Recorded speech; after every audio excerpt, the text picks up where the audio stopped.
Well, Trevor's pants is over, and I was proven wrong about a lot of things. Other things I think I was more or less in the ballpark of. I knew, for example, that Trevor losing his pants, there was more to it than meets the eye. And it wasn't just some degenerative sex romp or bender or something you would have expected from the character. I knew something was going to happen that would prove that he did indeed have a heart.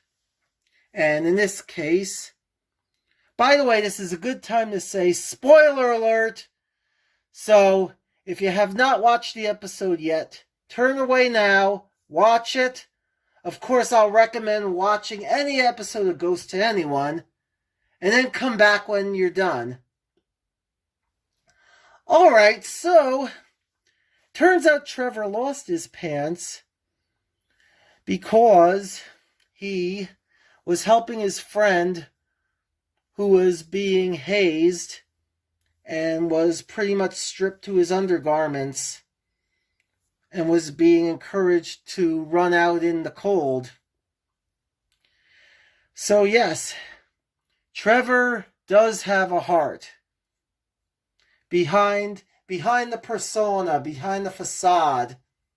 And Sass knew the facade, and that was something I was totally off about. Pete had nothing to do with that. So that's me looking for red herrings. That was a red herring, rather. Me looking for clues. Sometimes it works, sometimes it doesn't work. But we should know better than to doubt the Woodstone storyteller, as someone else said online. It does, however, make me think of something really interesting. And yes, I'm saying sometimes it's not good to read into things, but I'm going to read into it anyway. Because I think now we know why Hetty could not send Trevor to hell back on the vault. It's because Trevor, deep down inside, was not a bad person. So it didn't work on him. Which leads one to wonder, does Hetty have the power to send people to hell? And it just only works on people who deserve it, like Elias? That might be an interesting twist, and something that even Rebecca Wasaki herself has hidden from us. So, Hetty having a power is not, that part is not over yet. Let's not write that off just yet.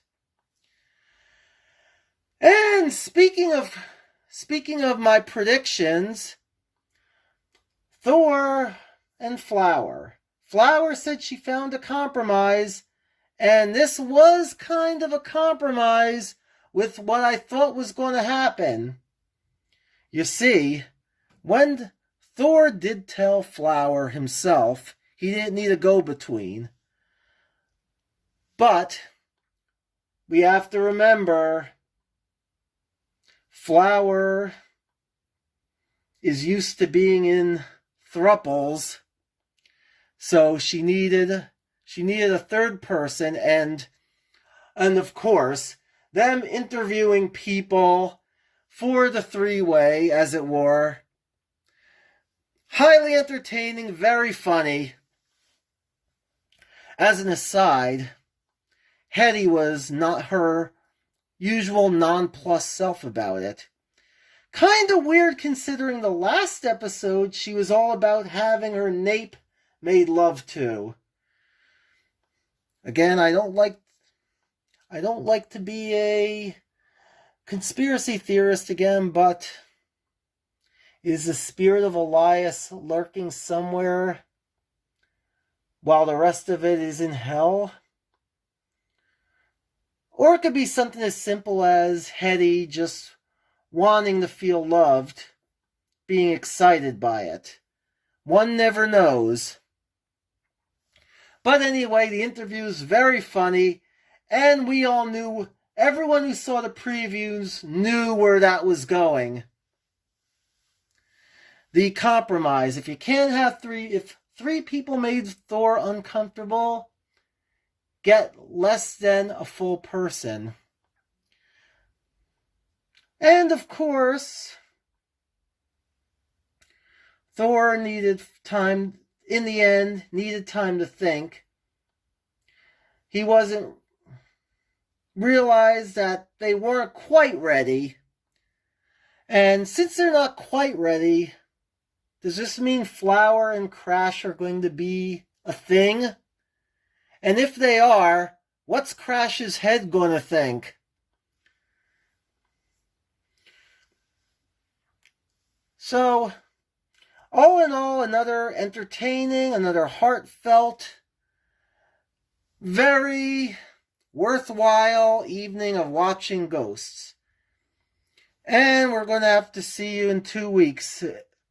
We're going to have another pause before we meet another ghost. And we have a ghost prom. And from the snippet that we saw at the end during the end credits, it looks like Pete and Alberta are having fun together. So, for all of us who were cheering them on, hoping that becomes a thing, you have a little hint there. I'm sure if I remember anything else, if I come up with more, I'll probably make more follow-up videos. Oh yeah, by the way, I was completely wrong. For some reason, I thought David Woodstone was going to be the person coming to check the watch and was going to be Trevor's friend in question. No, so Ari is the person who came. David Woodstone, however, appears only in the flashbacks. And he seems to have Elias's tendencies for womanizing, maybe more so than Trevor claimed to.